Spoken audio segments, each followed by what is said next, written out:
Boa noite, meus caros amigos e amigas que me acompanham pelo Facebook, pelo YouTube. Nesta segunda-feira em que nós respondemos as perguntas que chegam dos nossos amigos internautas.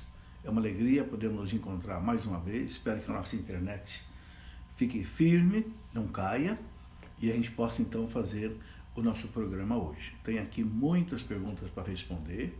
Quero inclusive avisar que vou tentar responder de maneira mais rápida hoje para que eu possa atender tantas perguntas que já chegaram aqui, tanto através do Facebook como também através do YouTube, ok? Mas vamos pedir ao Senhor, antes de tudo, que nos dê a sua graça, a sua bênção, para que eu possa responder essas perguntas de acordo com aquilo que ensina o Sagrado Magistério da Igreja, ok? Não aquilo que eu quero, mas aquilo que a Igreja ensina. A Igreja é que tem a infalibilidade em termos de doutrina, apenas ela. Em nome do Pai, e do Filho, e do Espírito Santo. Amém. Convido a você para nós invocarmos o Espírito Santo. Vinde, Espírito Santo, enchei os corações dos vossos fiéis, acendei em cada um de nós o fogo do vosso amor. Enviai, Senhor, nesta noite, sobre todos nós o teu Santo Espírito, Senhor, e tudo será criado, e renovareis a face da terra. Ó Deus, que instruíste os corações dos vossos fiéis com a luz do Espírito Santo, fazei que nós apreciemos nesta noite, nesta hora, retamente todas as coisas, todas as perguntas, todas as respostas, e possamos gozar sempre da sua consolação. Por Cristo nosso Senhor. Amém. Pai Santo, invocamos a tua presença. Jesus amado, nos recomendamos a vós nesta hora. Divino Espírito Santo, vinde em socorro da nossa miséria, da nossa fraqueza, da nossa ignorância. E que a Virgem Maria nos acompanhe nesta noite com a sua intercessão materna. Ave Maria, cheia de graça, o Senhor é convosco. Bendita sois vós entre as mulheres, e bendito é o fruto do vosso ventre, Jesus. Santa Maria, Mãe de Deus, rogai por nós, pecadores, agora e na hora de nossa morte. Amém. Glória ao Pai, ao Filho e ao Espírito Santo, como era no princípio, agora e sempre. Amém. Glorioso, bendito São José, rogai por nós. Em nome do Pai, do Filho e do Espírito Santo. Amém. Boa noite, meus caros amigos e amigas que nos acompanham. Estou vendo aí muita gente já entrando aí na nossa live. É uma alegria. Eu quero só pedir um instantezinho para eu conectar aqui na nossa transmissão o microfone de lapela, que na verdade eu esqueci de pegar. Só um instante, nós vamos já voltar. Muito bem. Colocando este microfone de lapela, eu creio que o áudio fica melhor para vocês que nos acompanham. Então, estamos colocando aqui.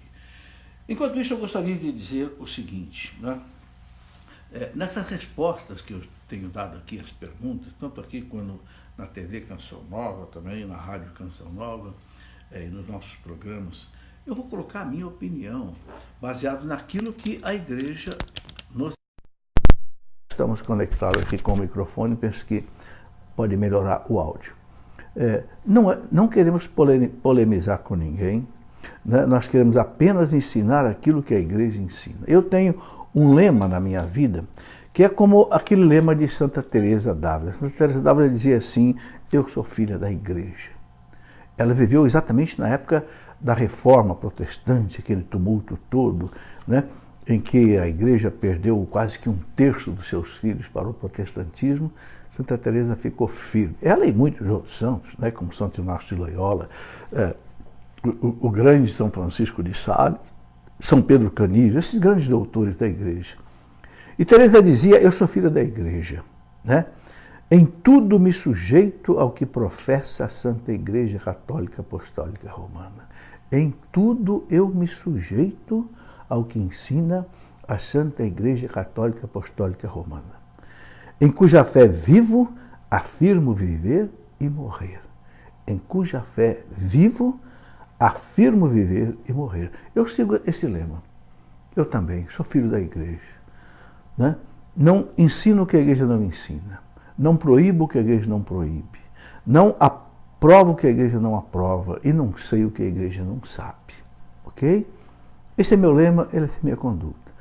Quem discorda disso, eu não vou ficar bravo, entendeu? Cada um tem o seu pensamento, a sua ideia. Eu não discuto os documentos da igreja, não discuto o catecismo da igreja, não discuto os documentos do Concílio Vaticano II. Por quê? Porque foram todos aprovados pelo Papa. O catecismo da Igreja Católica foi aprovado pelo Papa. E os bispos também. O Concílio Vaticano II foi aprovado pelo Papa e os bispos também. Até Dom Lefebvre, que depois se separou, aprovou os documentos do Concílio Vaticano II. Sim. Depois, o Código de Direito Canônico também foi aprovado pelo Papa. Então, eu não vou discutir de jeito nenhum um documento que é aprovado pelo Papa, ok? Então, essa é uma premissa que eu quero colocar para que ninguém fique ofendido comigo. Pode discordar à vontade, sabe? A discussão é livre, mas eu preciso colocar aqui esse posicionamento para que as pessoas entendam qual é o objetivo desta live, né? Responder as perguntas de acordo com aquilo que está no Sagrado Magistério da Igreja. A Igreja tem 3 coisas sagradas que ela seguia: o Sagrado Magistério, a Sagrada Tradição e a Sagrada Escritura. Quando eu comecei, há mais de 25 anos atrás, na Canção Nova, o programa Escola da Fé, eu escrevi 3 livros. Exatamente esses 3 livros que estão aqui, né? A Sagrada Tradição, depois o Sagrado, né? A Sagrada Escritura, né? E o Sagrado Magistério. Por quê? Porque a igreja, ela seguia, né? Através, né? Dessas 3 colunas. São as colunas, assim, as vigas, né? Da igreja. Muito bem, vamos começar respondendo as perguntas aqui, que já chegaram aqui, bastante perguntas durante o dia, do Facebook. O Silvano Rodrigues diz assim: o senhor conhece Dom José Falcão, que trabalha na rede Século XXI? Eu acho ele muito sábio. O que é bom, o que eu acho? Eu conheço sim Dom José Falcão, quando ele era padre lá em Pernambuco, né? Eu não me lembro a cidade dele, se era Palmares ali. A convite dele, eu fui pregar um retiro lá uma vez, gostei muito. Depois ele foi ordenado bispo, né? E realmente é um homem de uma clareza, de uma competência, eu gosto muito dele. E o Silvano Rodrigues pergunta o seguinte: o que é um arrependimento sincero e um arrependimento falso? Ô Silvano, um arrependimento sincero é que a pessoa está arrependida de alguma coisa que fez, pede perdão a Deus, se for preciso pede perdão se ofendeu alguém, procura consertar o seu erro e tem o propósito de não voltar àquilo. Isso é um arrependimento sincero. O arrependimento falso é um arrependimento onde a pessoa não está muito arrependida, acha que ela pode voltar àquele erro, não pede desculpa para quem ofendeu, não repara o erro que cometeu. Aí é um arrependimento falso. O arrependimento verdadeiro é esse. A pessoa não quer mais pecar, promete a Deus que não quer, luta para não pecar mais, procura consertar o que fez de errado. Entende? Aí é um arrependimento sincero. Roseli Bueno, a Roseli pergunta o seguinte: quanto à vela de 7 dias, posso acender em casa durante 7 dias pedindo a Deus pela cura ou descanso de alguém na UTI? Roseli, pode. A vela é votiva. A vela é como um voto que você faz a Deus, né? Agora, cuidado em casa com vela acesa, principalmente de noite quando a gente dorme. Há muitos casos de incêndio, então muito cuidado com vela. A vela deve ser colocada dentro de um frasco de vidro aberto em cima, de modo que se a vela cair, ela cai ali no vidro, um vidro que resista à temperatura, para não ter problema de incêndio. Mas a igreja não proíbe, né, que se acenda a vela em casa, pedindo a Deus a graça que a gente quiser, não só pela saúde de um doente que está na UTI, mas, né, minha mãe, eu me lembro de acender a vela pelas almas do purgatório, suplicando alguma graça. Helenita Lopes da Silva: é verdade que o Papa João Paulo II sonhava, desejava canonizar pessoas vivas, casais ou não? Bom, Helenita, não sei dizer, nunca li sobre isso, que o Papa João Paulo sonhava em canonizar pessoas. Pode ser que o Papa, em sonho, tudo pode acontecer, né? Pode ser que ele sonhasse que determinadas pessoas ainda vivas poderiam um dia ser canonizadas, mas evidentemente só se pode canonizar a pessoa depois que morre, e depois, no mínimo, 5 anos depois da morte. Então, pode ser que tenha havido esse sonho, mas não sei dizer se é verdade. Igor Yuri, o Igor pergunta o seguinte: o que fazer com um padre que cometeu fornicação? Fornicação é vida sexual fora do casamento, né? Ou comete ainda, não sei. E celebra a missa como se nada tivesse acontecido. Como fazer para que isso possa, né, chegar ao bispo? Ô Yuri, veja bem, eu penso assim, se há uma certeza absoluta que o padre está vivendo uma vida de fornicação, então nós temos que aplicar aquela correção fraterna que Jesus fala no Evangelho de São Mateus, no capítulo 19. Né? Se o teu irmão pecar contra você, vai lá, conversa com ele sozinho. Ok? Então, se você tem prova concreta que o padre está realmente vivendo essa situação, conversa com ele, primeira coisa. Aí, o que Jesus fala no Evangelho? Se ele se emendar, ótimo. Se não, leva 2 testemunhas ou 3. Conversa com ele. Se ele não emendar, leve-o à igreja. Jesus colocou a igreja no ponto mais alto do seu reino. Então, leve-o à igreja. Que é a igreja? A autoridade da igreja, é o bispo. Então, depois, se realmente persiste a falha do padre, com provas, isso é muito sério, tem que ter provas. Então, leve ao bispo. Olha, seu bispo, confidencialmente, queremos trazer ao senhor aqui isto e deixa na mão do bispo. O Código de Direito Canônico da Igreja prevê as punições, né, as sanções que pode haver em cada caso para com sacerdotes, até com bispos. Ok? Então é isso aí que deve ser feito, mas com muita cautela, com muito carinho, com muito sigilo, né, para que a coisa não se torne assim um escândalo. Né?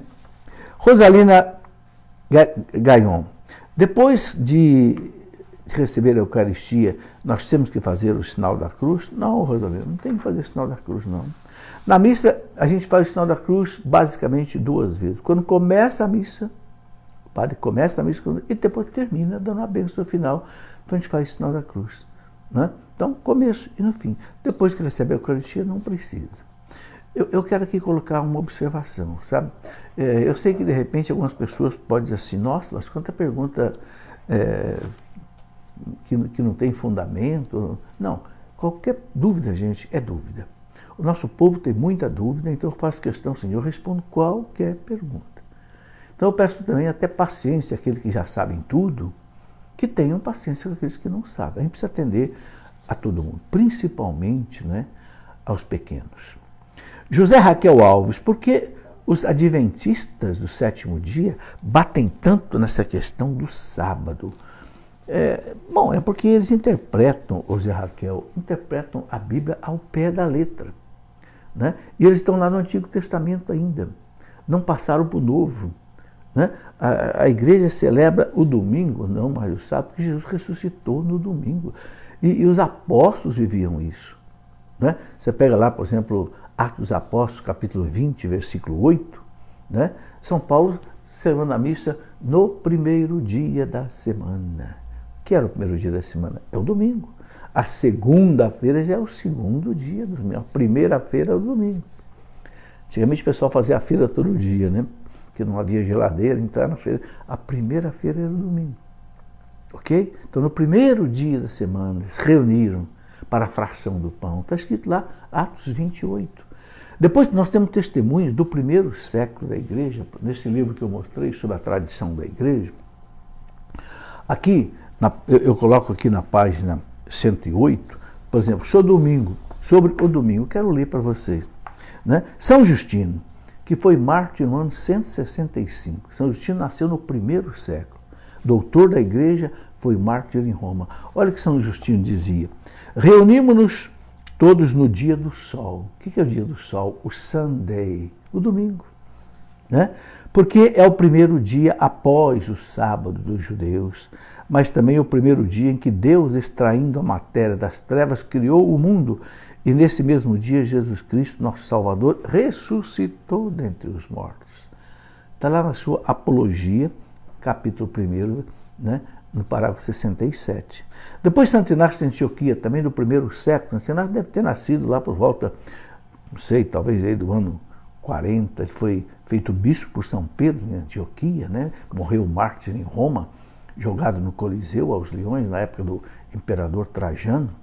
Santo Inácio de Antioquia dizia: aqueles que vivem segundo a ordem antiga das coisas voltaram-se para a nova esperança, não mais observando o sábado, mas sim o dia do Senhor, o Dominus, né? O domingo, no qual a nossa vida é abençoada por ele e por sua morte. Está na carta que ele escreveu aos Magnésios. Então, a igreja tem documentos claros, né, dos padres apostólicos, aqueles que ouviram os apóstolos, que a igreja celebra a missa no domingo. Então, é por isso. Agora, por que os adventistas? Porque eles estão ainda amarrados no Antigo Testamento. Bom, Sandro Candiotto. Jesus manda dar outra face. Nestas lutas marciais, ele diz que ele foi mestre de lutas marciais, mas parei de ensinar a socar, chutar, dar cabeçadas, usar técnica marcial para eliminar meu irmão e até armas como bastão, etc. As artes marciais não vêm de Deus. Como explicar que o filho do Dunga é faixa preta de Taekwondo e atleta Jiu-Jitsu?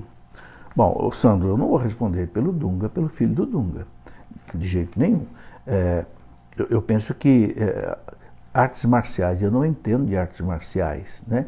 Mas se ela for usada simplesmente assim como, não sei, eu nunca li um parecer da igreja sobre isso, nunca li. Então, eu vou dar aqui uma opinião minha. Eu particularmente, não gosto dessas coisas. Eu nunca permiti que meus filhos treinassem essas coisas, porque eu acho que, embora a pessoa possa usar só para legítima defesa, né? De repente a pessoa, no momento de exaltação, pode usar isso fora de um contexto e às vezes pode ser pior para a pessoa. Ok? Não estou fazendo um juízo da coisa, porque eu não entendo da coisa. Nunca pratiquei, nunca li nada sobre isso assim, de maneira profunda. Por isso eu nem vou dar opinião aqui sobre nada, né, que está sendo colocado aqui. Deixo aí para que as pessoas analisem. Uma coisa que eu não gosto, por exemplo, é de boxe, não gosto, porque eu não entendo duas pessoas, um batendo no outro, e ser famosa porque machuca o outro, que ganha do outro, que derruba o outro. Eu acho isso um absurdo, né? Antigamente havia briga de canários, briga de passarinho, briga de galo, tudo foi proibido, mas engraçado, não proibiram briga de gente. Proibiram briga de passarinho, canários, briga de galo, mas não proibiram briga de gente. Então essas lutas horríveis que tem na televisão agora aí, né? Pessoas socando uma outra no ringue, meu Deus, que coisa mais estúpida. Eu fico impressionado de ver quanta gente assistindo, fica aí nas madrugadas assistindo. Não consigo entender. Não consigo entender, sinceramente. Atrás disso está o quê? Está a fama, atrás disso está a glória, atrás disso está o dinheiro. Bom, se alguém gosta, paciência. Eu não gosto. Ok? Edgar da Silva, Leandro da Silva, a igreja é contra algumas injeções que algumas mulheres aplicam para não engravidar? Edgar, a igreja é contra todo o método de contracepção artificial. A igreja acha que é imoral você impedir a concepção de maneira artificial. A moral católica está ligada à natureza. O que é natural para a igreja é moral. Então, para a igreja não é natural você impedir uma concepção usando pílula, usando DIU, usando camisinha, usando qualquer método artificial. Também injeção. Se é um método artificial, a igreja não concorda. A igreja recomenda que se use o método Billings, nós sabemos muito bem disso, né? O método da ovulação, que é um método que não é artificial, é um método natural que observa o ciclo, os dias de fertilidade da mulher. Seição Abreu Pestana. Ela pergunta se eu conheço um posicionamento do padre Juarez Castro sobre uma foto com duas freiras e o Masterchef, né, contra os personagens em sua camisa. Bom, eu vi alguma coisa aí na internet, né? Uma pessoa aí do Masterchef, esse programa aí de televisão, esteve lá em Roma, né? E com a camiseta com duas irmãs, duas religiosas se beijando. Depois ele aproveitou que encontrou duas irmãs lá não sei se na Praça do Vaticano, olha, o Vaticano é cheio de irmãs, né? E tirou uma foto, né, no meio das duas irmãs. Quer dizer, causou uma má impressão, né? Mas o que é isso? Isso aí é gente que quer atacar a igreja. É gente que quer ter sucesso acima da igreja. A igreja, gente, dá ibope. Dá. Bater na igreja dá ibope. A pessoa fica famosa. Então, sabe por quê? Porque a igreja é importante. Como diz o povo, ninguém chuta cachorro morto. Ninguém chuta cachorro morto. É porque a igreja está muito viva. A igreja está muito forte. A igreja está no mundo inteiro. Por isso que bater na igreja dá fama, dá ibope. Então as pessoas mal intencionadas usam isso. Deixa para lá. Né? A igreja sabe que ela vai ser sempre perseguida. Rosineide Garcia, fui casada na igreja, me separei, tive outro relacionamento, hoje estou sozinha. Posso comungar? Rosineide, pode, mas antes, Rosineide, se confesse. Procura um padre e confesse. Por quê? Porque viver um relacionamento afetivo, sexual, sem ser casado, a igreja considera como pecado contra o sexto mandamento. Ok? É pecado de fornicação.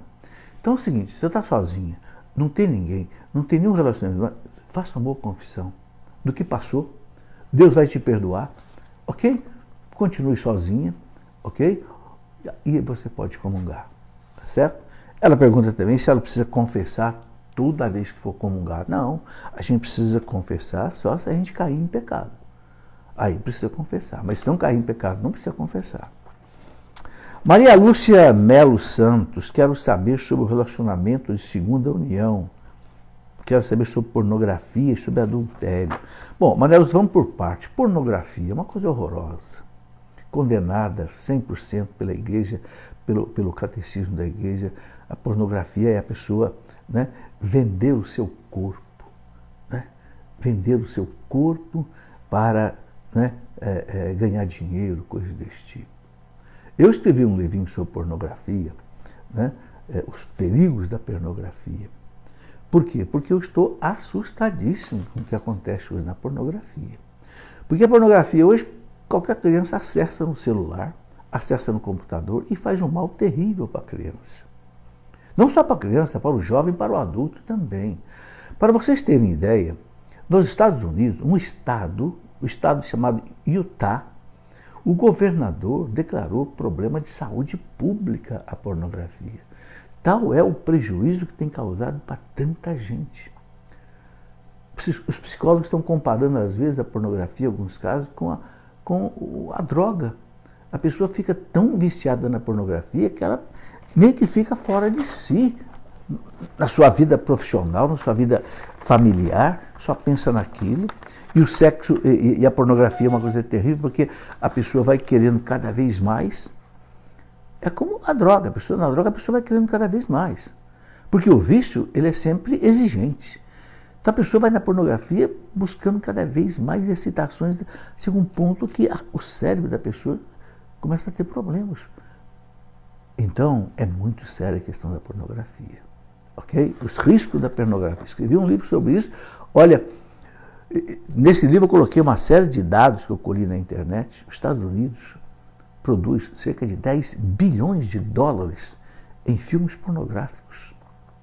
Isso é espalhado pelo mundo inteiro, chega aqui até nós.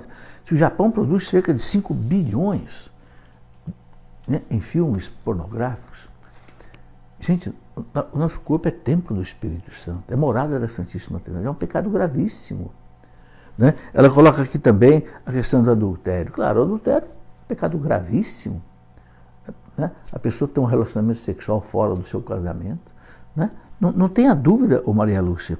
Agora, com relação à segunda união, o que a igreja diz? Está no catecismo da igreja, está no documento do Papa João Paulo II, Familiares, Consórcio. É bem claro, tanto no catecismo quanto no Familiares, Consórcio, assim, o casal de segunda união, né?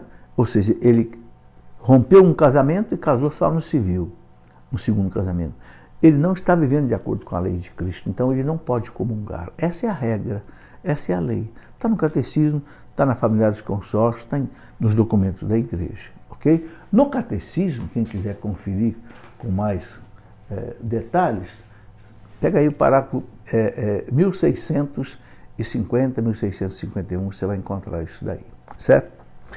Bom, a pergunta do Vitor Freitas de Pádua, sobre o sino da Amazônia, o que eu acho? O que vai ser discutido e abordado? O documento de trabalho, né, o Instrumentum Laboris, é mesmo uma heresia, como apontou o cardeal Brandmiller, o cardeal alemão? O que nós leigos devemos fazer? Bom, eu li o documento do cardeal Brandmiller sobre o sino da Amazônia. O que vai ser o sino da Amazônia? A Amazônia é uma região que envolve 9 países da América Latina. A Amazônia é imensa, não é só no Brasil. E é uma região muito especial, com muitos índios. É uma região realmente completamente diferente do resto da América. Então, o Vaticano está preocupado, o Papa Francisco, desde 2 anos atrás, 2017, disse que ia fazer um sínodo sobre a Amazônia. E quem está coordenando esse trabalho todo é o cardeal, que agora é emérito, né? O cardeal Dom Cláudio Umes, que vai ser o relator oficial deste sínodo.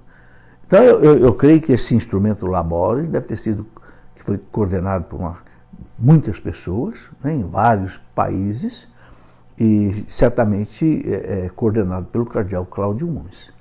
Bom, qual é o objetivo desse sínodo da Amazônia? Primeiro, ver a questão ecológica, questão de desmatamento que existe ali. A Amazônia tem muito problema dessa ordem. A questão dos indígenas, a evangelização dos indígenas, né? A pastoral deles. Terceiro, aquelas populações ribeirinhas que moram às margens de muitos rios que existem na Amazônia e que tem difícil atendimento, porque não tem padres, não tem toda a comunicação é feita por barco. Então, essa problemática toda da Amazônia é que o sínodo quer estudar. Bom, o cardeal Brandmiller, ele acha que a igreja não devia se meter nisso, que não é problema da igreja, problema de ecologia, de economia, de política, não é problema da igreja. Ele acha que a igreja não tinha nada que se meter nisso. Bom, isso é discutível, né? Porque a igreja, seus filhos estão ali, estão com dificuldade, a igreja foi enviada a Deus ao mundo inteiro. Então isso aí é discutível. Agora, ele levanta uma série de questões, principalmente no campo da inculturação, que aí realmente preocupa um pouco. Eu não sei até que ponto isso vai vingar no sínodo. O Instrumentum Laboris, o instrumento de trabalho do sínodo, ele foi feito no Vaticano, foi publicado. Não traz assinatura de um responsável. Não. Eu penso que alguém responsável pelo sínodo dos bispos do Vaticano que publicou. Não sei se o Papa Francisco leu tudo, porque é um documento de trabalho, um documento provisório. O que vai interessar para nós é o seguinte: sempre que termina um sínodo, depois o Papa escreve uma exortação apostólica em cima do que ele recebe dos bispos. Então tem muita água para rolar debaixo dessa ponte, como se diz, né? Os bispos vão discutir tudo isso. Certamente essas questões que o cardeal Brandmiller levantou, especialmente em relação à inculturação, isso vai ser discutido.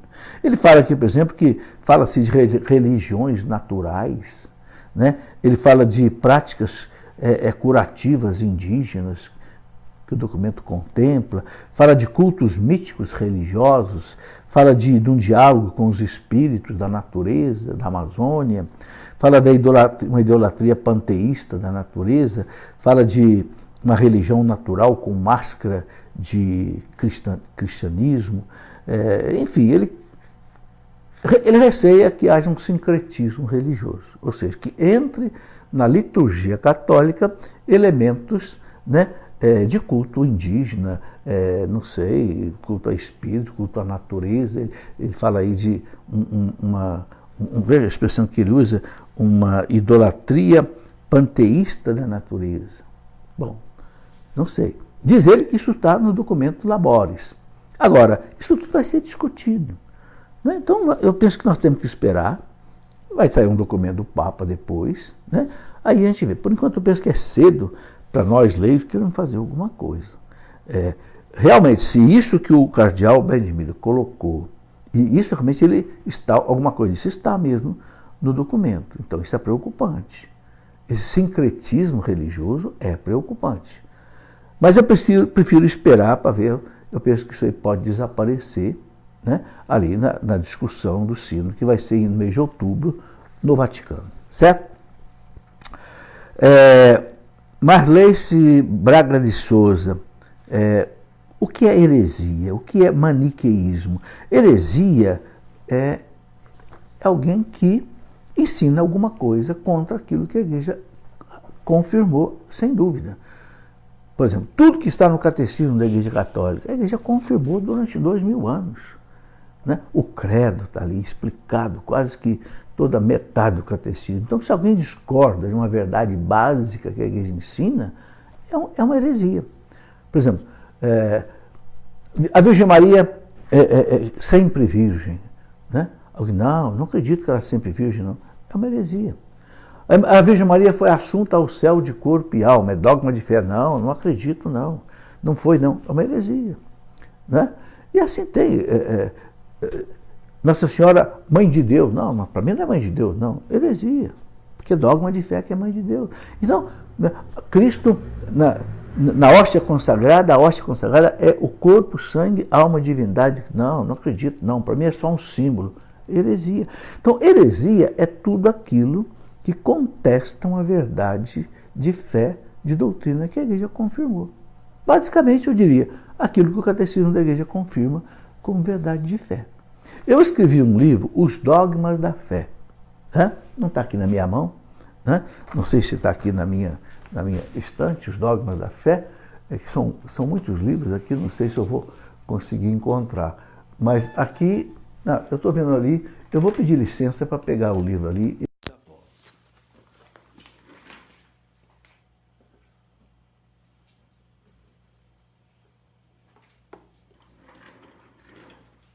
Olha, este livro aqui, Os Dogmas da Fé. Muita gente perguntava quais são os dogmas da fé.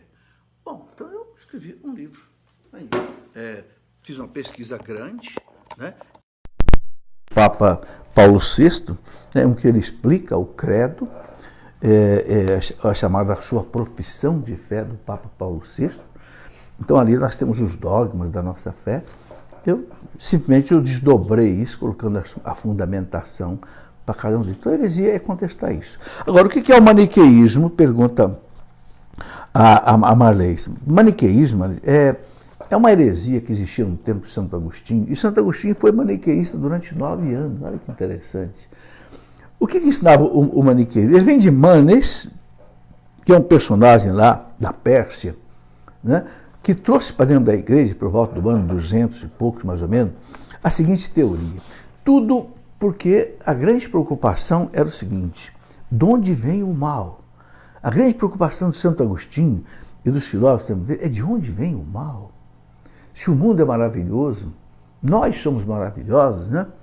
Temos inteligência, liberdade, vontade, consciência. De onde é que vem o mal? De onde é que vem a doença, a morte, os assassinatos, os crimes? De onde vem o mal? Essa era a grande dúvida. Então, o Manes saiu com uma resposta. Sabe por que existe o mal? Porque existem 2 deuses.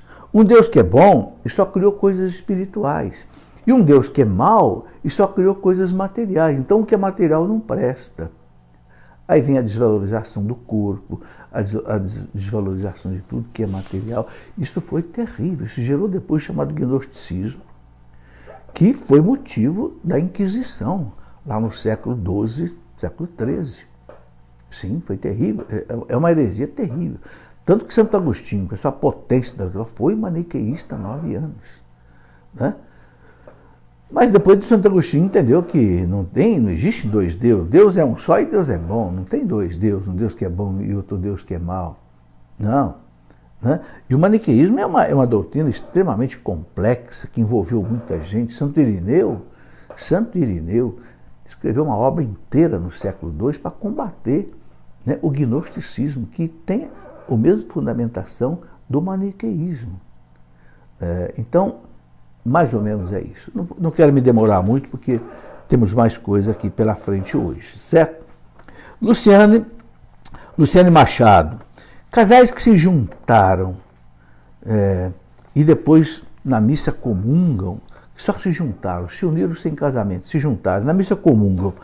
né? E que já foram catequistas. O que a gente pode fazer, quem deve fazer? Olha, eu fico abismado de saber que foram catequistas. Meu Deus do céu, o que ensinaram para os catequistas? Então, se eles se uniram sem casamento, sem matrimônio, e estão comungando, é realmente uma coisa complicada um negócio desse. A gente vê como na igreja falta preparo para os catequistas. Né? É triste isso. Bem, o que fazer? Eu penso que aquela correção fraterna de Jesus. Chegar na pessoa individualmente, sem barulho, sem escândalo, sem fofoca, e conversar com a pessoa amigavelmente. Né? Não vejo outra saída, rezar por elas. Né? Agora, cada um é responsável pelos seus atos. Se essa pessoa foi catequista, ela sabe que está errada. Fazer o quê? Aqui, Souza Silva, a minha comunidade realiza bingo e quermesse diante do altar. E tem também bebida alcoólica. Devo participar dessas quermesses trabalhando? Eu acho que é Jânia Souza. Olha, eu digo o seguinte, se incomoda você, se você acha que está errado, não participe, entendeu? Eu penso que as paróquias fazem quermesse, fazem bingos, porque precisam levantar recursos. Eu sempre digo aqui, se nós todos pagássemos o dízimo, nenhuma paróquia precisaria fazer bingo, fazer rifa, fazer nada. Mas, infelizmente, a maioria dos católicos não paga o dízimo. Então, os padres são obrigados a fazer isso, para poder, né, cumprir as necessidades da paróquia. Agora, bebida alcoólica eu penso que não deve existir na festa de igreja. É polêmica, todo mundo fica falando, reclama, às vezes alguém se embebeda. Então, tira a bebida alcoólica. Eu sou contra colocar bebida alcoólica em quermesse, em bingo, coisas desse tipo. Agora, se a questão de que é feito na frente do altar, isso aqui eu não entendi bem. Certamente é na rua, né? Mas então é o seguinte, fecha a porta da igreja, né? Para que não haja, assim, sei, profanação, coisas desse tipo, né? Bom, eu queria só colocar aqui uma coisa que eu esqueci, o nome desse sínodo que vai haver sobre a Amazônia. O título é Amazônia, Novos caminhos para a igreja e para uma ecologia integral. Esse é o título, né? Uma das coisas que se fala ali, e que certamente vai ser discutida, porque já está no documento de trabalho, é a questão do celibato do sacerdote. Então, vai ser estudado no ensino se de repente a igreja pode autorizar, ordenar um ou outro homem já casado, maduro, com família constituída, os filhos criados, para ser sacerdote. Bom, especialmente indígenas. Essa é a conotação. Bom, se isso for feito, não quebra nenhum dogma da igreja, porque o celibato não é dogma, o celibato é uma medida pastoral. Tanto é assim que a igreja católica no Oriente tem padre casado. A igreja nos Estados Unidos está cheia de padre casado que veio do anglicanismo e foi reordenado e continua com família. Então, isso não quebraria nenhum dogma da igreja. Agora, não sei se vai ser aprovado ou não, a gente tem que esperar para ver aí. Bom, agora eu quero responder algumas perguntas aqui do YouTube. Tem muita pergunta também do YouTube. Tem a pergunta aqui do Domingo Araújo. O que a igreja pensa sobre hipnose? Ô Domingo, não é um problema da igreja, não é um assunto da igreja. Hipnose está ligada com psicologia, parapsicologia. O que a igreja recomenda é o seguinte, a hipnose funciona? Funciona. Funciona, está provado que funciona. Então a igreja recomenda o seguinte, quem aplica hipnose deve ser alguém habilitado e capacitado. Porque não é uma coisa fácil de mexer com a mente dos outros. Né? Então, havendo habilitação, capacitação, né? Em princípio a igreja não é contra, desde que a medicina ligada ao assunto também aprove e recomende. Porque não é do campo da igreja. A igreja aprendeu a só falar de fé e de moral. Ok? Marta Maria Machado, ouvi de uma pessoa evangélica que a igreja poderia acabar com a fome do mundo e que o Vaticano é riquíssimo em obras de arte. O que falar? Sabe, é o tipo da coisa que precisa ser bem explicado. O Vaticano é um país, é um Estado, que foi criado, sabe quando? no ano 732, há mais de 1.200 anos. Lá na época do avô do Carlos Magno, né? O pai do Carlos Magno, Pepino o Breve, e o avô do Carlos Magno, Carlos Martel, instituíram o Estado do Vaticano. Eles eram imperadores, reconheceram que o Vaticano, que o Papa tinha um território pontifício. E esse território era imenso, tinha 40.000 quilômetros quadrados. Quando você olha o mapa da Itália, assim, aquela bota, né? Na canela da bota, né? Tem dois mares, o mar Adriático de um lado e o mar Tirreno do outro lado. Aí tinha uma faixa de terra que pegava de um mar até o outro. Né? Eram cerca de 40.000 quilômetros quadrados. A igreja perdeu tudo isso em 1870, quando Vítor Emanuel II, lá do Piemonte, no norte da Itália, fez a reunificação da Itália, instituiu a República Italiana. Vítor Emanuel II invadiu o Estado Pontifício com 50.000 soldados e o Papa Pio IX, para não provocar uma mortandade, não reagir, ele, né, se rendeu, entregou para o Estado. Ou seja, foi arrancado da igreja a peso de armas, o que era da igreja, que foi doações que ele recebeu durante séculos. A igreja ficou com meio quilômetro quadrado, que é o Vaticano de hoje, que não dá nem para descer um avião. Aí a pessoa, mas a igreja tem muita obra de arte riquíssima lá no Museu do Vaticano. Tem sim. Sabe uma coisa? Em 1929, quando Mussolini, junto com o Papa Pio XI, reconheceram o Estado do Vaticano como um Estado independente, uma das cláusulas do Tratado do Latrão é que a igreja não pode vender nada que está ali no Vaticano. É usufruto da igreja. O Papa não pode vender uma obra, uma peça de arte que está lá no Museu do Vaticano. Se pudesse, eu tenho certeza que o Papa Francisco já tinha vendido tudo. Não pode. É um contrato internacional que a igreja cumpre. Então, meus irmãos, essa história que a igreja é rica, o balanço financeiro da igreja é de dar risada. Enquanto que o PIB do Brasil é de trilhões de reais, 1, 2, 3 trilhões, o Vaticano são milhões. Não chega nem a bilhões, é milhões. Quem pode acabar com o mundo é os Estados Unidos, a Europa, o Japão, a China, a Rússia. Eles podem acabar com o mundo de uma hora para outra. Se você pegar um aviãozinho desse, um caça desse F-16, F-17 americano, sabe quanto é que custa? Custa 100 milhões de dólares. E esse aviãozinho, de vez em quando, cai por aí e acaba tudo. Essa corrida armamentista, onde se gasta bilhões de dólares, isso podia acabar com o mundo. A igreja não tem avião de guerra, a igreja não tem armas atômicas, a igreja não tem nada. Aí viram contra a igreja. Por que a igreja não acaba com a fome no mundo? Entendeu? É falta de conhecer um pouco mais o que está dentro da igreja. Erivaldo de Souza, já que o professor Felipe anuncia, fala do Papa Bento nas suas respostas e fala dos seus ensinamentos, gostaria de saber por que o Papa renunciou. Erivaldo, eu vou dar a resposta para você que o Papa deu. O Papa deu a resposta dizendo o seguinte: ele não tinha mais condição física de ser chefe da igreja. Não tem condição física. Você já reparou como é que o Papa viaja? Pelo mundo inteiro? Olha, eu vou falar com você, eu estou com 70 anos, estou cansado de viajar já. Viajei muito nos 40 últimos anos, em pregações e retiros. O Papa tinha quase 90 anos, 80 e poucos anos. Eu não sei como é que o Papa Francisco consegue viajar tanto com 80 e tantos anos. O Papa Francisco é forte.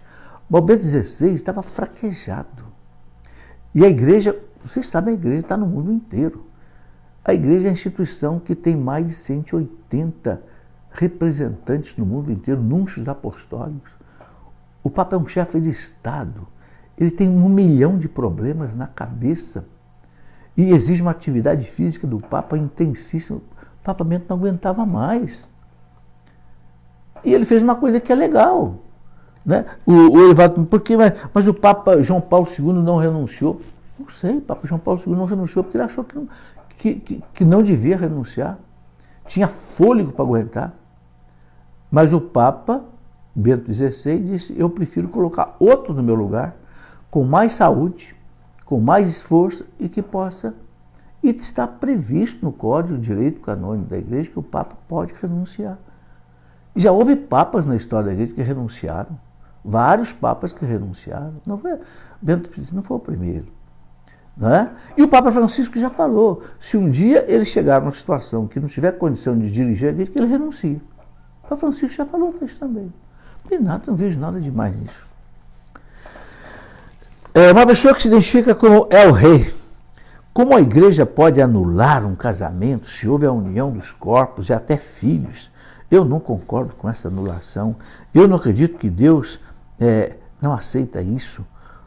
Olha, eu quero colocar o seguinte, está no Evangelho, né? Deixa eu ler aqui, do Evangelho de São Mateus.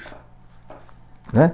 Evangelho de São Mateus, deixa eu abrir aqui, capítulo 5, no versículo 31, está escrito assim, no Sermão da Montanha, Jesus dizendo, né? Todo aquele que rejeitar sua mulher, dele carta de divórcio, foi dito a vocês, eu, porém, vos digo, todo aquele que rejeita sua mulher, a faz tornar-se adúltera, a não ser que se trate de matrimônio falso. A não ser que se trate de matrimônio falso. Está aí. E todo aquele que desposa uma mulher rejeitada comete um adultério. Então, o próprio Jesus fala de matrimônio falso. O que é um matrimônio falso? É um matrimônio onde não houve condições essenciais para o casamento valer. Ok? Consentimento pleno, principalmente. Repare que quando o padre no altar casa alguém, ou o diácono, ele faz 3 perguntas. Primeira pergunta, vocês querem se casar? É de livre, espontânea vontade? Ninguém aqui está forçado, obrigado. Segundo, vocês prometem fidelidade um ao outro por toda a vida que o prometeis? Sim. Vocês prometem receber os filhos que Deus lhes enviar, educando na fé do Cristo da Igreja? Sim. Então, o Código de Direito Canônico da Igreja, que é o Estatuto da Igreja, né, que foi aprovado pelo Papa João Paulo II, coloca aqui 19 razões que tornam um matrimônio falso. Ou seja, não aconteceu. Então, a Igreja não anula casamento. Se o casamento foi válido, ninguém pode anular, nem o Papa pode anular. O que a Igreja diz, através dos tribunais eclesiásticos, é o seguinte: esse casamento não aconteceu. Deus não uniu. Jesus diz, não separe o homem o que Deus uniu, mas Deus não uniu. Por quê? Porque faltou as condições básicas de consentimento pleno. Então, se houver mentira, se houver dolo, se houver falta de informação, se houver erro, uma série são 19 itens, pode tornar um casamento nulo, de origem, não aconteceu. Então, a igreja não está anulando, a igreja está dizendo, nunca aconteceu, nunca houve isso, o vínculo matrimonial. Porque se houve o vínculo matrimonial, válido, ele só pode ser desfeito com a morte, um dos dois. Mas quando a igreja diz que dá a declaração de nulidade, esse casamento de vocês não aconteceu. Não tem problema ter tido filho, não tem problema ter tido relacionamento. Não aconteceu. Jesus fala, a não ser em caso de matrimônio falso. Agora, o que eu quero dizer é o seguinte, gente, nós temos que confiar na igreja. Nós temos que confiar na igreja, senão nós não somos bons católicos. Ok? Jesus falou para Pedro e para os apóstolos depois, tudo que vocês ligarem na terra, eu ligo no céu. Tudo que está acontecendo no tribunal eclesiástico tem a ordem do Papa. Entende? Ligou na terra, Deus liga no céu. Se o tribunal da igreja declarar que um casamento não houve, o céu declara que não houve.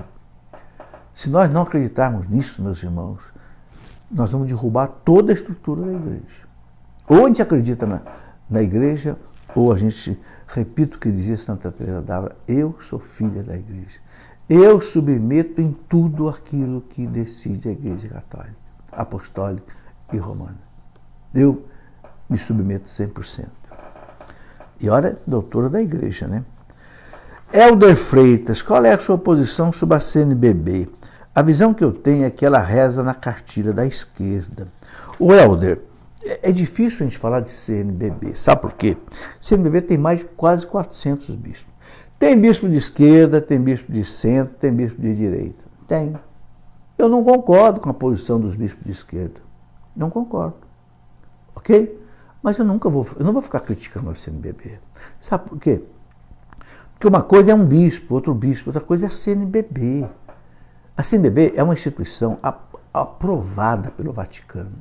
Tanto assim que no Código de Direito Canônico tem uma série de atribuições que o Vaticano passou para a CNBB. Né?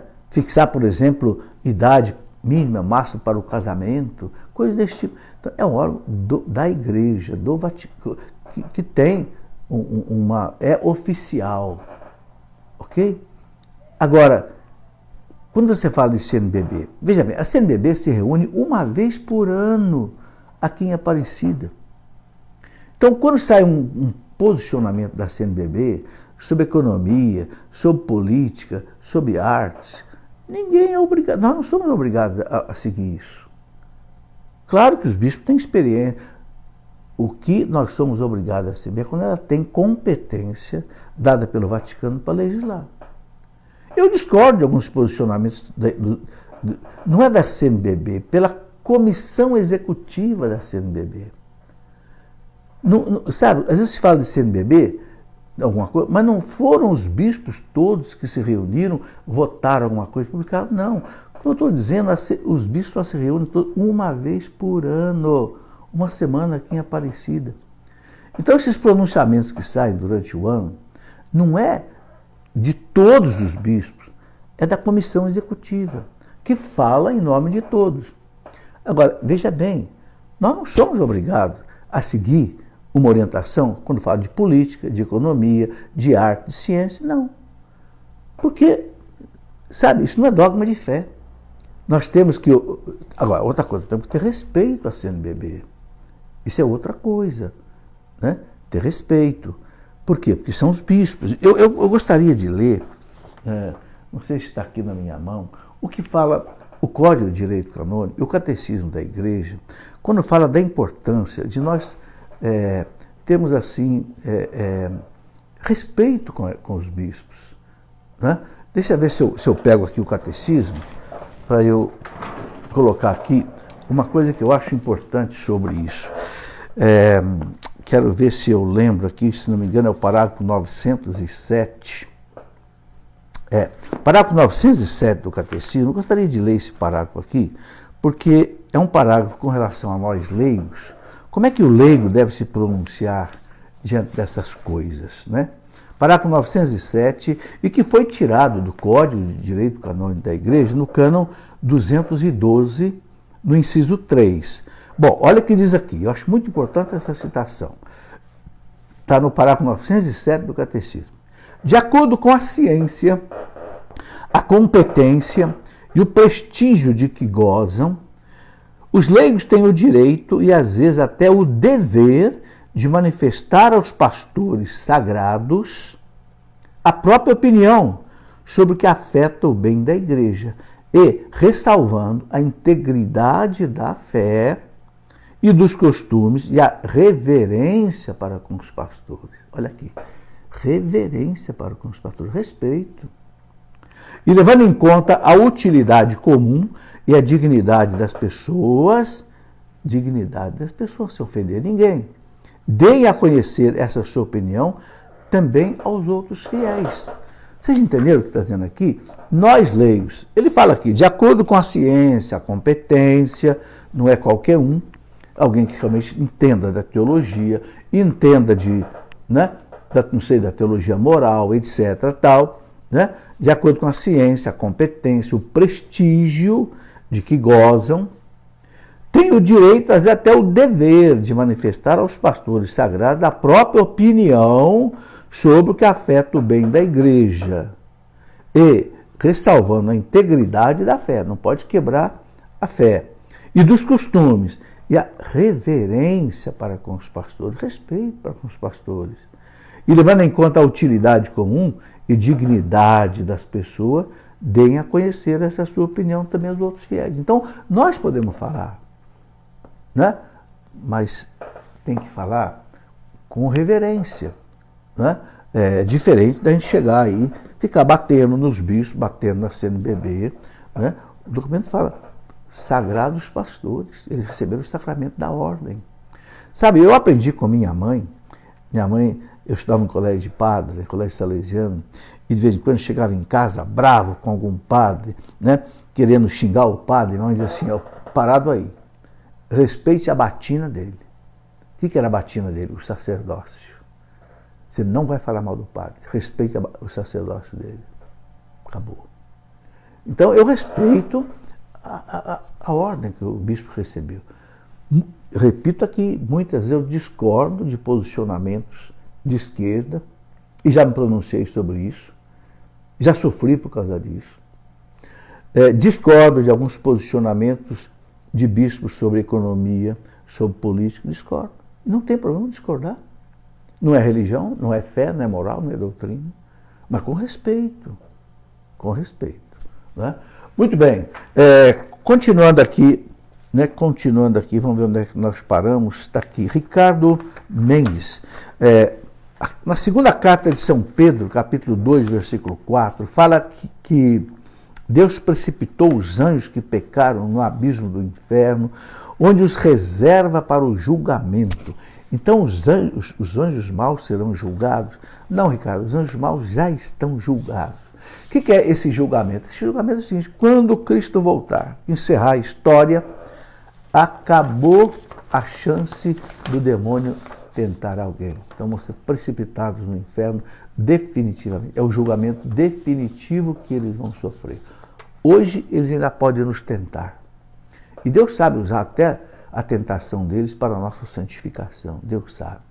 Mas quando Cristo voltar, na parousia, que encerrar a história, aí acaba, realmente, eles serão condenados definitivamente. Já o Nascente assistiu um vídeo do senhor professor com um bispo, Dom Henrique Soares, sim, sobre tatuagem, onde ele fala que nosso corpo é templo do Espírito Santo. E o senhor disse que não tem nada a ver. Não, pelo amor de Deus. Eu sou radicalmente contra a tatuagem. Nós somos templo do Espírito Santo, sim. Eu me lembro que nessa entrevista aqui com o Dom Henrique Soares, eu até usei uma comparação. A Ferrari. Ninguém põe um adesivo numa Ferrari. Né? Por quê? Porque é proibido. A pessoa que compra uma Ferrari, esses carros mais caros do mundo, ela tem que assinar um documento. Como é que vai usar aquele carro? Porque faz parte da fama do carro. Não se pode, por exemplo, pregar um adesivo numa Ferrari. Eu pergunto, você pode pregar um adesivo no seu corpo? Fazer do seu corpo um outdoor? Não, sou radicalmente contra. Né? Inclusive, outra coisa que eu citei, uma pessoa que faz uma tatuagem, ela tem que ficar 1 ano sem poder doar sangue por causa de contaminação. Está no site do Ministério da Saúde. Então, não tenha dúvida, a igreja é contra a tatuagem porque estraga o corpo, estraga a pele. A igreja não é favorável, não. Não é um problema da igreja, é da medicina. A igreja concorda contra a tatuagem porque a medicina também é contra a tatuagem. Se você perguntar para um médico dermatologista se ele autoriza a tatuagem, eu já perguntei. Uma médica dermatologista falou, pode dizer nos seus programas, não faça. Porque a tatuagem depois é muito difícil você tirar.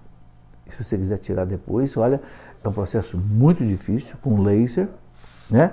E caro e doloroso. Edilene Jesus dos Santos, as ministras extraordinárias da comunhão podem fazer celebração da palavra? Edilene pode, se tiver autorização do pároco, pode. Mas se tiver autorização do pároco. Lucas NG, gostaria de saber se é pecado ou errado comer carne na sexta-feira. Não, não é pecado nem errado, não. Não é obrigado fazer abstinência de carne nas sextas-feiras. É obrigado na sexta-feira santa. Aí sim, na sexta-feira santa não pode. Agora, é um costume bonito de muita gente não comer carne na sexta-feira. É bonito, é saudável, mas se a pessoa comer carne na sexta-feira, não é pecado. Fique tranquilo. Dulce Maria, o que o senhor acha desse sino da Amazônia? Já falei, Dulce, né? Já expliquei um pouco sobre isso. Bom, meus irmãos, já são 8h30 em ponto. 1 hora de perguntas, já respondemos bastante. Tem aqui ainda muita coisa, nem daria tempo de eu responder tudo. Então eu quero agradecer a vocês que estiveram comigo até agora. Olha, agradeço a paciência de vocês. Peço desculpa se alguma coisa não ficou bem respondida. Não é? Aquilo que não for ensinamento oficial da igreja, for opinião minha, aceite quem quiser. Não fico aborrecido de jeito nenhum de não aceitar algum posicionamento que eu coloco aqui. Minha intenção é colocar um pouco de luz sobre as dúvidas das pessoas, nada mais, ok? Não tenho compromisso comigo, tenho compromisso com a verdade ensinada pela igreja. São Paulo diz, né? Deus quer que todos se salvem e cheguem ao conhecimento da verdade. Né? 1 Timóteo 2,4, depois ele fala 1 Timóteo 3,15, a igreja é a coluna e o fundamento da verdade.